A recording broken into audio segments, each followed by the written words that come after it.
প্রিয় উচ্চ মাধ্যমিকের ছাত্রছাত্রীরা, আজকে আমি যে বিষয় নিয়ে আলোচনা করব সেটি হচ্ছে তোমাদের যাদের commercial law and preliminaries of auditing সাবজেক্টটি রয়েছে। তোমরা অনেকেই রিকোয়েস্ট করেছো যে স্যার লাস্ট মিনিটের কিছু গুরুত্বপূর্ণ যদি প্রশ্নগুলো বেছে দেন তাহলে খুবই উপকৃত হই। তো আজকের এই ভিডিওতে আমি তোমাদের একদম মডেল একটা প্র্যাকটিস সেট তোমাদের সামনে তুলে ধরবো, যে মডেল প্র্যাকটিস সেটটি তোমরা ভালো করে আজকে একটুখানি দেখে রাখো, কারণ নতুন কিছু ধরবে না। তোমরা এইগুলো প্রশ্নগুলো করে রেখেছো, তবুও যারা একান্ত করে রাখোনি এর মধ্যে থেকে ছোট প্রশ্ন এবং এমসিকিউগুলো তোমরা একটু ভালো করে দেখে নিও, এবং অবশ্যই বড় প্রশ্নগুলো ভালো করে দেখে নেবে। অনেকেই প্রশ্নপত্রের উপরে লিখে question paper leak, question paper ফাঁস, এই সমস্ত মানে কি বলবো জানি না কেন লেখেন, তবে লিক বলে কোনো কথা হয় না, এইভাবে কোশ্চেন লিক হয় না। ঠিক আছে, অনেকে বিভ্রান্তি ছড়ায় এগুলো। তো সে সমস্ত বিষয়ে তোমরা খুব একটা দেখবে না, সেগুলো থাম্বনেলে দেওয়া হয়। যাই হোক, আহ, যেগুলো হয় সেগুলো, অনেক কোশ্চেন পেপার হয় সত্যিকারের লিক অনেক সময় হয়ে থাকে, তবে ওটা ইউটিউবে বা অত সহজে দেওয়া যায় না। তবে এগুলো বিভ্রান্তি ছড়িয়ে তোমাদেরকে একটুখানি আহ, কি বলবো প্রবলেমে তোমরাই পড়ো। ঠিক আছে, তো এইসবে না কান দিয়ে পড়াশোনায় ফোকাস দাও। তোমাদের এমনি অ্যাকাউন্টস পরীক্ষা অনেকেরই খারাপ গেছে তোমরা বলেছো, কারণ কোশ্চেন একটু তুলনামূলক প্রিভিয়াস ইয়ারগুলো থেকে তোমাদের কোশ্চেন তুলনামূলক একটু ঘুরিয়ে করেছে, টাফ এসছে। তো যাই হোক, আমাদের বাকি সাবজেক্টগুলো ভালো করে দিতে হবে, খুব সুন্দর নাম্বার তুলতে হবে। তার জন্য কী করতে হবে, পিবি স্টাডি ক্লাসে অবশ্যই তোমাদের জয়েন থাকতে হবে। যদি চ্যানেলে নতুন হয়ে থাকো অবশ্যই চ্যানেলটি সাবস্ক্রাইব করে পাশে থাকা বেল আইকনে ক্লিক করে রেখে দিও, যাতে যখনই আমি তোমাদের জন্য ভিডিও বানাবো তার নোটিফিকেশন তোমরা সহজেই পেয়ে যাবে। এবং তোমাদের যখন কলেজে যখন পড়বে, তো কলেজের জন্য তোমাদের কিন্তু ভিডিও দেওয়া হয়। তার জন্য তোমাদের গ্রুপে জয়েন হতে হবে। তোমরা একটু গ্রুপে জয়েন হতে চাইলে তোমরা কমেন্ট বক্সে লিখে জানিও, আমি গ্রুপের লিঙ্ক তোমাদেরকে দিয়ে দেবো। তো দেখো, সঠিক উত্তরটি নির্বাচন করো। তোমাদের 1 নম্বরে 24টি এমসিকিউ আসবে। কী কী আসতে পারে সেরকমই কয়েকটি প্রশ্ন দেওয়া রয়েছে। অংশীদারি কারবার সৃষ্টি হয় যার দ্বারা, চুক্তির দ্বারা। একটি অংশীদারি চুক্তি লিখিত হওয়া ঐচ্ছিক। একজন মহিলা অংশীদার হতে পারেন না যদি তিনি হন নাবালিকা। যে অংশীদার অংশীদারি চুক্তির বলে প্রতিষ্ঠানে যোগ দেয় অথচ নিজে কারবার পরিচালনায় সক্রিয় অংশগ্রহণ করে না, তাকে বলে নিষ্ক্রিয় অংশীদার। নিজের কোন ব্যক্তি অংশীদার হবার যোগ্য? আহ, মহিলা, কেন নাবালক হতে পারেন না, বিদেশি শত্রু হতে পারে না, প্রকৃতিস্থ ব্যক্তিও হতে পারেন না। প্রতিশ্রুতিপত্রে টাকা দেওয়ার প্রতিশ্রুতিটি অবশ্যই শর্তহীন হবে। ভবিষ্যতে তারিখ দেওয়া একটি চেক ক্ষেত্রবিশেষে বৈধ, অনেকে বৈধও বলতে পারে। চেক রেখাঙ্কন করতে পারেন লেখক। নিম্নলিখিত কোনটি হস্তান্তরযোগ্য দলিল নয়? নগদ হস্তান্তরের উদ্দেশ্য দলিলের ওপর কিছু না লিখে স্বাক্ষর করা হলে তাকে বলে ফাঁকা পৃষ্ঠাঙ্কন। কোন ধরনের চেকের টাকা সরাসরি ব্যাংক কাউন্টারে প্রদান করা হয় না? রেখাঙ্কিত চেক।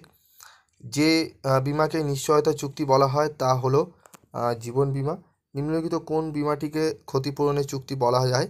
উপরের সবকটি। মনোনয়ন শব্দটি কোন ধরনের বীমার সাথে জড়িত? জীবন বীমা। স্যারেন্ডার মূল্য ব্যবহার করা হয় জীবন বীমার ক্ষেত্রে। ঠিক আছে। প্রক্সিমা শব্দটির অর্থ হলো ক্ষতির প্রধান কারণ।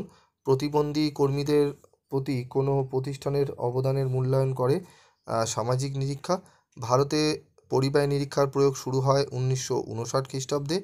ড্যাশের কাছে ব্যবস্থাপনা নিরীক্ষার প্রতিবেদন পেশ করতে হয় পরিচালক মণ্ডলী। নিম্নলিখিত কোনটি বা কোনগুলি ব্যবস্থাপনা নিরীক্ষার সুবিধা?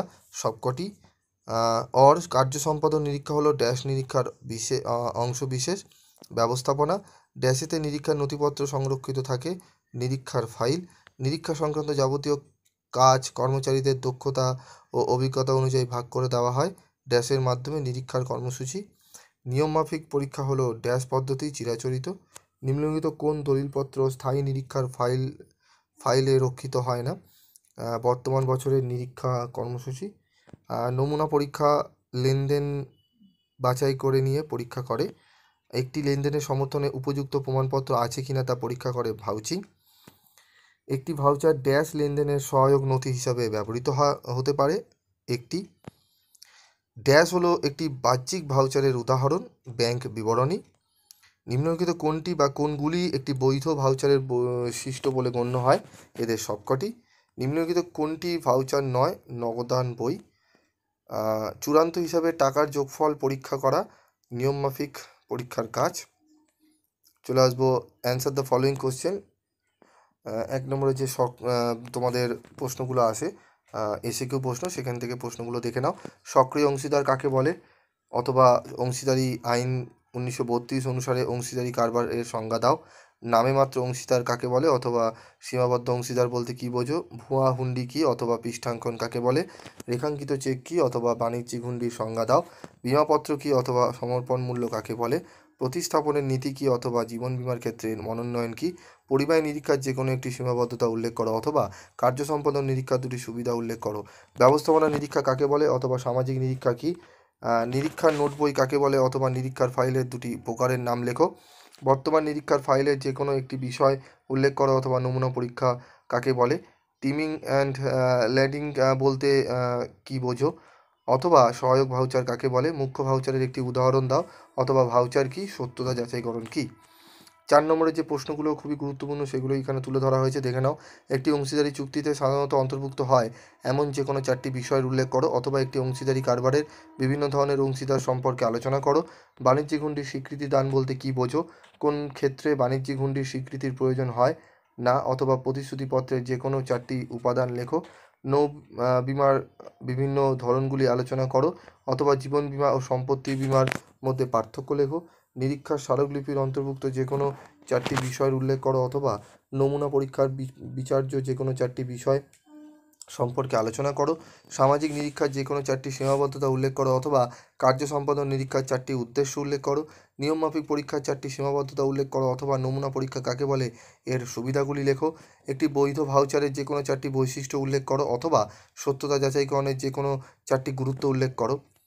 Answer the following question. 6 নম্বরে দুটি প্রশ্ন। পরিবাহী নিরীক্ষা কাকে বলে? এর সুবিধা অসুবিধা আলোচনা করো, অথবা ব্যবস্থাপনা নিরীক্ষার উদ্দেশ্য লেখো 4টি এবং সুবিধা লেখো 2টি। একটি অংশীদারি কারবারে নাবালকের অধিকার আলোচনা করো, অথবা তৃতীয় পক্ষ বা বহিরাগতদের প্রতি অংশীদারের দায়ের বিবরণ দাও। এই মডেল প্র্যাকটিসে অবশ্যই তোমরা ভালো করে প্র্যাকটিস করবে, এবং এর সাথে আমি যে সাজেশানগুলো দিয়েছি, লাস্ট মিনিটের সাজেশান দিয়েছি, তার লিঙ্ক এই ভিডিও ডেসক্রিপশন বক্সে দেওয়া থাকবে। তোমরা 5-10 মিনিট পরেই পেয়ে যাবে লিঙ্কটি। তোমরা গিয়ে সেই প্রশ্নগুলো দেখে নাও, এবং সাথে অবশ্যই এই মডেল প্র্যাকটিস সেটটি তোমরা ভালো করে নেবে। তোমাদের পিবি স্টাডি ক্লাসের কোচিং সেন্টারে তোমাদের মক টেস্ট পরীক্ষা নেওয়া হয়, সেই মক টেস্ট পেপারই তোমাদের সামনে তুলে ধরলাম। আশা করি তোমাদের অনেকটাই উপকারে লাগবে। তো ভিডিওটি ভালো লাগলে অবশ্যই কমেন্টস করে জানাবে, এবং যদি তোমাদের অন্যান্য আরও সাবজেক্টে সাজেশান লাগে অবশ্যই কমেন্ট বক্সে লিখে জানাবে। এবং তোমরা কবে থেকে পিবি স্টাডি ক্লাস যারা আগে থেকে ফলো করছো তারা কবে থেকে করছো জানাবে, এবং যারা নতুন হয়ে থাকো তাহলে অবশ্যই চ্যানেলটি সাবস্ক্রাইব করে পাশে থাকা বেল আইকনে ক্লিক করে রেখে দেবে। আজকের মতো এটুকুই, দেখা হচ্ছে পরবর্তী ভিডিও ক্লাসে। সকলে খুব ভালো করে মাথা ঠান্ডা করে পরীক্ষা দেবে। আমাদের অ্যাকাউন্টস যাদের একটু খারাপ গেছে, আমরা কিন্তু বাকি সাবজেক্টে খুব ভালোভাবে পরীক্ষা দেবো, এবং আমাদের 90% নাম্বার আমরা তুলেই ছাড়বো। ঠিক আছে? তো ভালো করে পরীক্ষা দেবে আগামীকাল।